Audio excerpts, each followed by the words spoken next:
बोलो श्री प्राणनाथ प्यारे की जय, सतगुरु महाराज की जय। कोई आस को सुआयो, कोई आस को सुआयो, स्वामी आए आखरी, इनकी विलंबना कीजियो, किनकी विलंबना कीजियो, स्वामी आए आखरी,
बोलो श्री प्राणनाथ प्यारे की जय, सतगुरु महाराज की जय।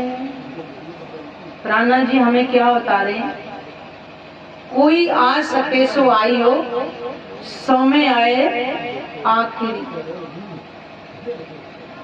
या तो संसार का भी समय आखिरी है, और नहीं तो हमारे तन का भी समय आखिरी ही। हो सकता है कि ब्रह्मांड और चल जाए 10, 20 साल, 50 साल, 100 साल, लेकिन हमारा शरीर तो नहीं चलेगा ना 100 साल तक। आयु कितनी कलयुग के अंदर? 100 वर्ष की। लेकिन आज कितनी मिल रही है? आजकल बीमारियां कितनी चल रही है। यंग यंग बच्चे हार्ट अटैक में, एक्सीडेंट्स में समाप्त हो रहे हैं, देखा है। तो वही कह रहे कि कोई आ सके सो आई हो। प्राणनाथ जी के चरणों में जिसको आना है वो आ जाइए। समय का कोई इंतजार ना करे, क्योंकि समय किसी का इंतजार नहीं करता, वो तो बढ़ता ही जाता है। आप देख रहे हो, अब दिन दिख रहा है, फिर रात होगी, फिर कल का दिन होगा, फिर रात होगी। ये करते करते बीतता चला जाएगा। तो प्राणनाथ जी के चरणों में आकर के कुछ सुंदर साथ का कहना होता है कि हमने तो पहली बार सुना है। प्राणनाथ जी के जयकारे लगाते हैं। अरे भाई, हम खुद आपसे पूछ रहे हैं, खुद आप स्वयं ही तो बोलते हो, अपने घरों के अंदर बोलते हो ओम जय जगदीश हरे, रोज बोलते हैं, रोज आरती उतारते, रोज घंटियां बजा बजा के आवाज लगा के बोलते हैं, तुम पूर्ण, तुम परमात्मा, तुम ही अंतर्यामी, तुम ही पूर्ण हो, तुम ही परमात्मा हो, तुम ही अंतर्यामी। अंतर्यामी का मतलब है सब कुछ जाने, भूत भविष्य वर्तमान अंदर बाहर सबकी जानने वाले परमात्मा हो। और फिर क्या कहेंगे? तुम हो एक अगोचर सबके प्राणपति। बताइए, हम खुद कह रहे हैं वो सबके प्राणों के नाथ, पूर्ण ब्रह्म परमात्मा, जिनको तुम बोले तुम ही पूर्ण, तुम ही परमात्मा। कोई अलग से नहीं बता रहे हम लोग। बस कारण क्या है कि भेद नहीं जान पा रहे। वही प्राणनाथ तुम्हारी आत्मा का प्रीतम है, वही हमारी आत्मा की प्रीतम, क्योंकि अलग तो नहीं किसी की। तो बता रहे कोई आ सके सो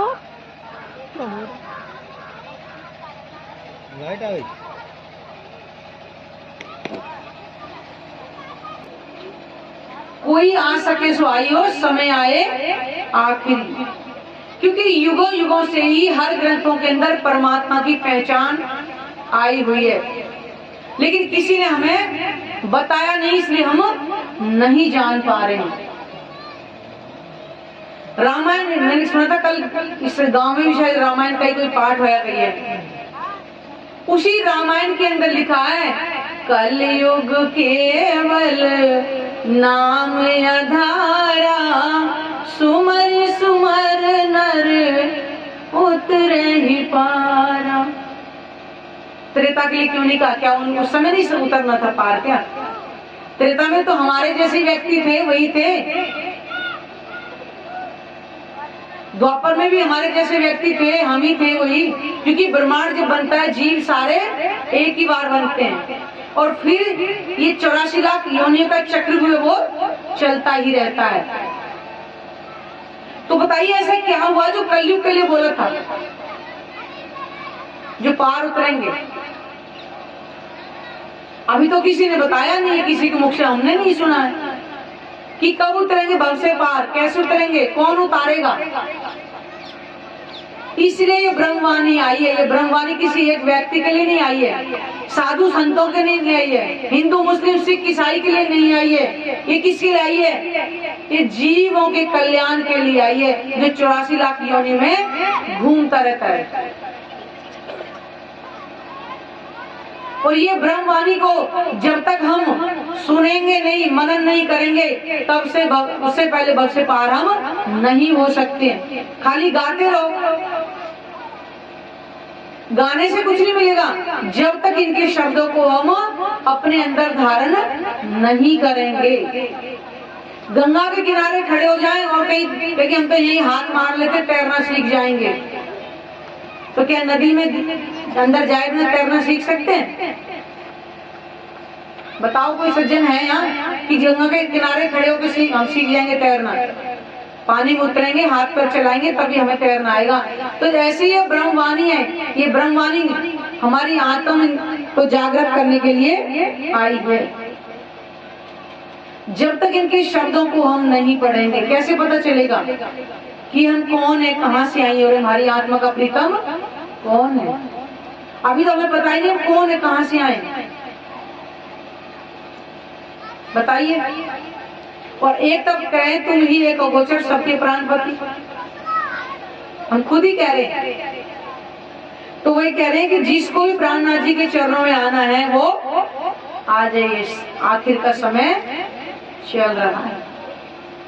उठना है इसके धाम में ऐसा यत्न करें। हमें परम धाम में क्या होना है? जागृत होना है। क्योंकि इस खेल को कैसे देख रहे हैं? फरामोशी में देख रहे हैं ना। और यत्न कैसे करेंगे? ये वाणी हमें यत्न करने के लिए तो आई है। इसमें पूर्ण परमात्मा के धाम की, उनके स्वरूप की, उनकी लीलाओं की सारी इसके अंदर पहचान लिखी हुई है। जब तक इसको पहचानेंगे नहीं, जानेंगे नहीं, उनके स्वरूप को हम नहीं जानेंगे, अब तक कैसे ध्यान करेंगे हम? तो यत्न तो हमें करना ही पड़ेगा। तो जब इस पंडाल में आके बैठेंगे यत्न कहाँ से कर लेंगे जो आ भी नहीं सकते? बताइएगा कैसे जागृति होगी? कैसे कैसे तक कि हम आत्मा है, ये परमात्मा के ही वचन है सुनने के लिए जो आज यहाँ मिल रहे हैं, किसी देवी देवता के नहीं है। अब कहनी सुननी ना रही, रहनी पे पग धरे। कहनी सुनने का मतलब है मुख से कह रहे हैं लेकिन आचरण में उसको हम नहीं ला रहे हैं। और जब तक कोई चीज हमारे आचरण में नहीं आएगी हम अपने आप को जागृत नहीं कर सकते हैं। जिसे वाणी में कहा कहनी सुनने की रात में आया रहने का वक्त, केवल मुख से कह रहे हैं। अगर रहने का वक्त आता तो हम यहाँ पंडाल में ये चर्चा शुरू होने से पहले आके बैठते, उसको कहते रहनी।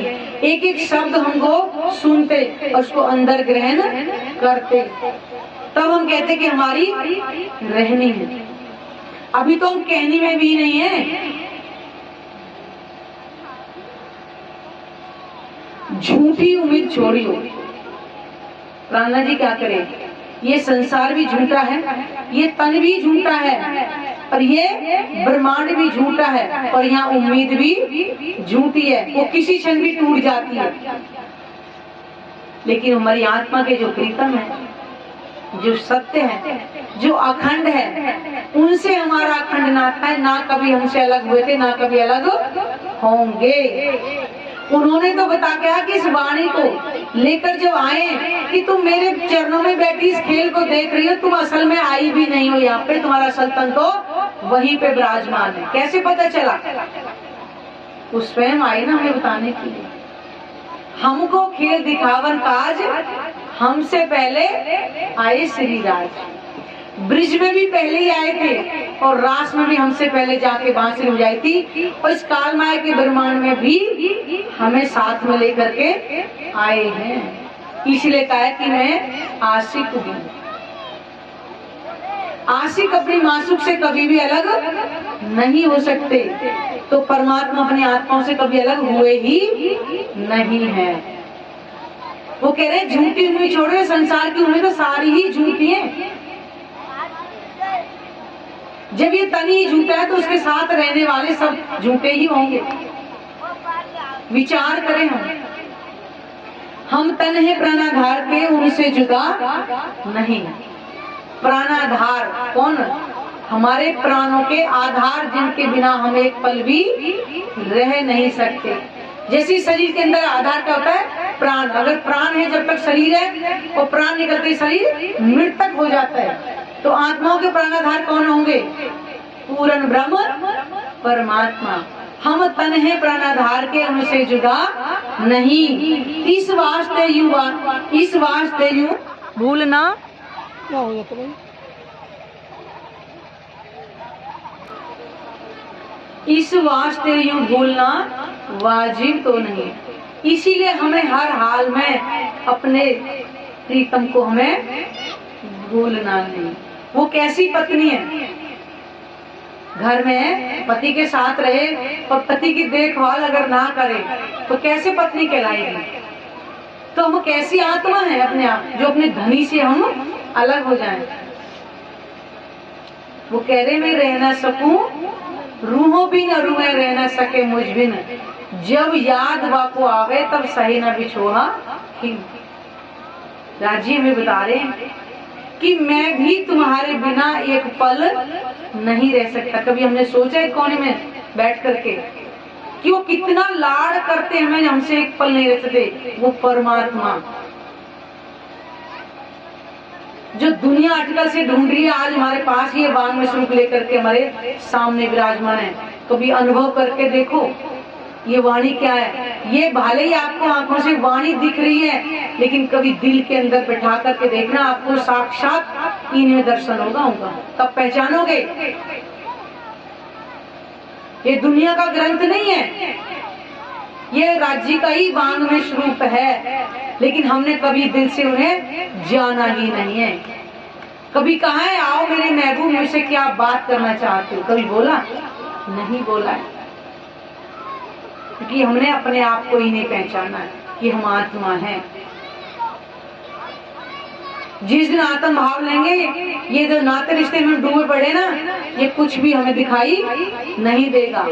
ऐसा नहीं है घर छोड़ के चले कई घर वाले, फिर क्या बच्चे कैसे रहेंगे, वो बच्चों की भी देखभाल कराएंगे तुमसे, क्योंकि परमधाम में आने से पहले राज्य को सब कुछ पता था, क्या क्या यहाँ होना है, एक एक बात के बारे में पता है। चरणों से बंध बांधियो समय आए आखिरी। चरणों से कैसे चित्त लगाएंगे, कैसे बंध बांधेंगे। बंध का मतलब है गांठ लगाना, जो खुले ना। तो यहाँ पे क्या है कि चरणों से चित्त को बांधना है। और कैसे बांधेंगे, अभी तो हमने वाणी पढ़ी नहीं है, राज्य के स्वरूप को भी जाना ही नहीं है, तो कैसे चरणों से बंध बांधेंगे। जब हम वाणी मंथन करेंगे। श्रृंगार की वाणी है, श्रृंगार की वाणी के अंदर चरणों का इतना सुंदर वर्णन है। जब आंख बंद करके उस अनुभव में खो जाएंगे, लगता है कि संसार में हमारे दोबारा आंखें खुलेंगी नहीं। और ये चरण का मतलब नहीं केवल चरणों को देखना है, नख से सिख तक की पूरी शोभा का वर्णन है। लेकिन सबसे पहले अगर सामने बैठे तो हमारे चरण ही तो आगे आते हैं। एक एक नाखून के अंदर करोड़ों करोड़ से प्रकाश है, तो चरणों के नाखून के अंदर भी उतना ही प्रकाश है।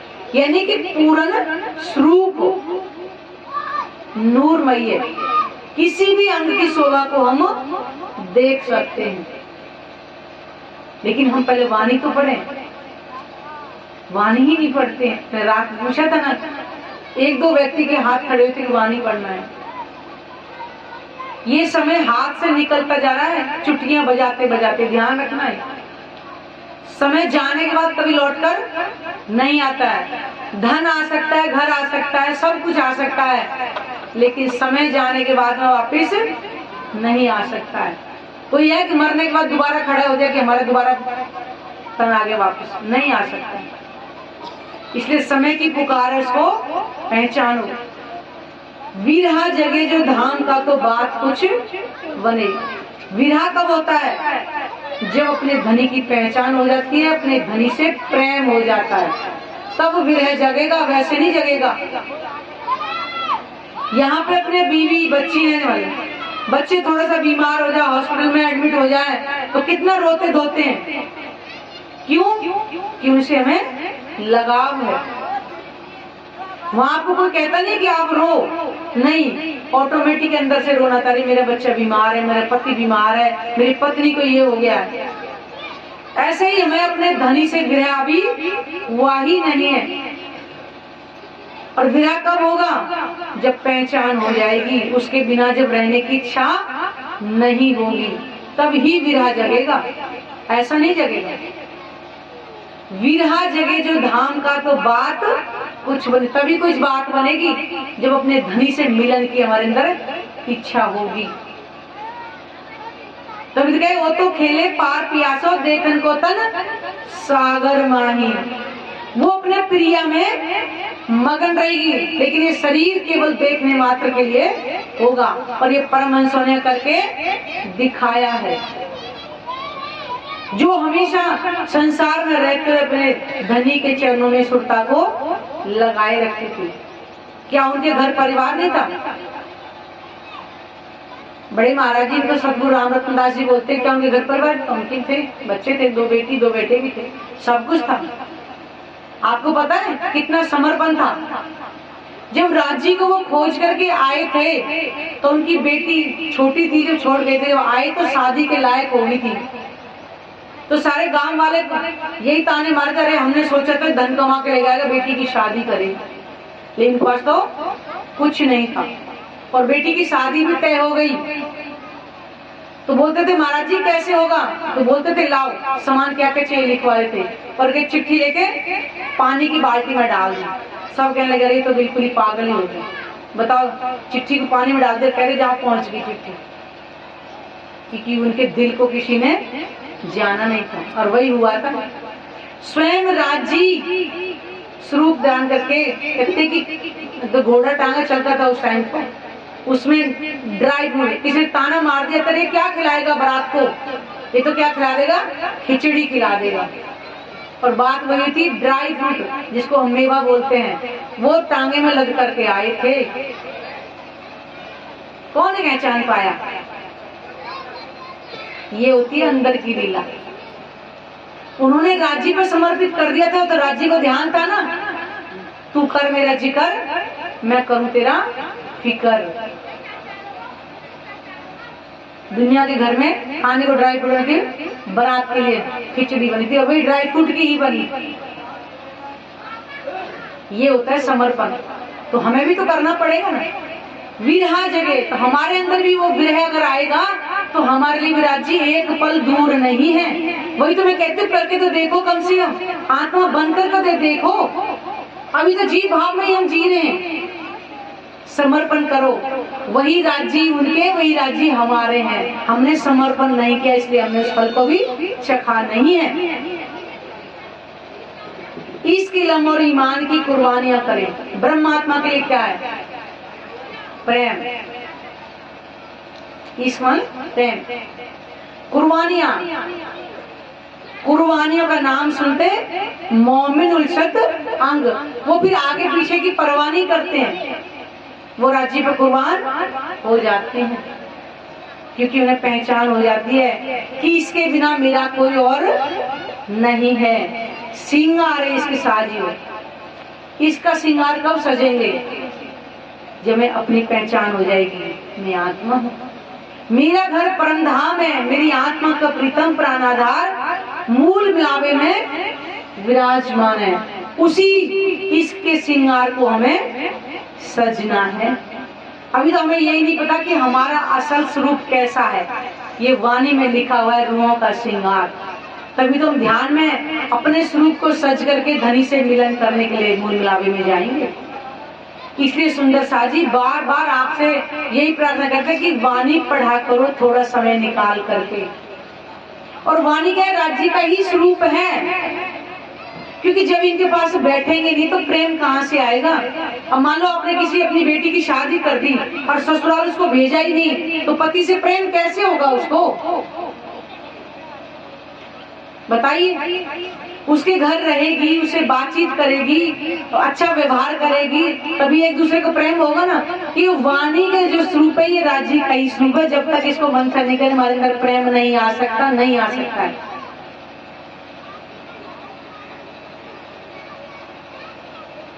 हम बाहर से कितनी भी भक्तियां कर ले, कितनी परिक्रमा लगा ले, कुछ भी कर ले, कितना ही तारतम व जप कर ले, लेकिन जब तक हम वाणी मंथन नहीं करेंगे हमारी अंतर्दृष्टि नहीं खुलेगी, राज्य से प्रेम नहीं होगा। इसलिए समय की पुकार है, उसको जाने। बोलो श्री प्राणनाथ प्यारे की जय, सतगुरु महाराज की जय।